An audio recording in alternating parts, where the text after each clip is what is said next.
Fost il-fergħat taż-żgħażagħ fil-Partit Nazzjonalista reġa' spikka l-ġlied dan minkejja l-impressjoni li qed tingħata mill-Kap Bernard Grech li fil-Partit qed terġa' ssaltan l-għaqda. Dan kollu qed jidher fiċ-ċar fl-elezzjoni għall-eżekuttiv il-ġdid tal-Moviment żgħażagħ Partit Nazzjonalista l-MŻPN li għandha ssir l-Erbgħa. Elezzjoni li qed issir is-sena wara minn meta kellha sseħħ hekk kif it-terminu tal-eżekuttiv tal-MŻPN kien sa Novembru tas-sena l-oħra.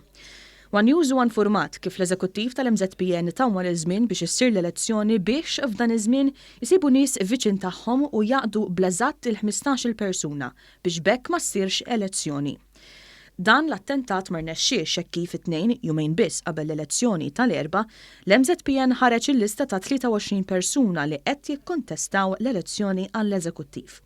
Fost dawk li ħerġina l-elezzjoni hemm il-President u l-Viċi President tal-għaqda taż-żgħażagħ Nazzjonalista tal-fazzjoni Adrian Delia, Team Start, Thomas De Martino u Jean Paul Barbara.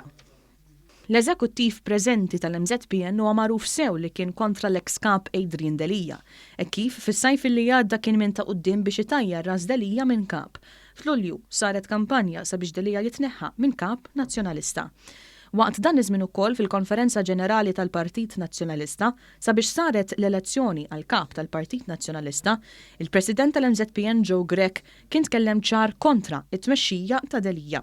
Issa sorsi qrib id-dar ċentrali għalonna li din l-elezzjoni għall-eżekuttiv tal-MŻPN qed issir baxx għaliex ma jridux nies joħorġu għan-nofs ta' dawk li kienu hemm u li kienu qed jaqdu lill-fazzjoni ta' Simon Busuttil.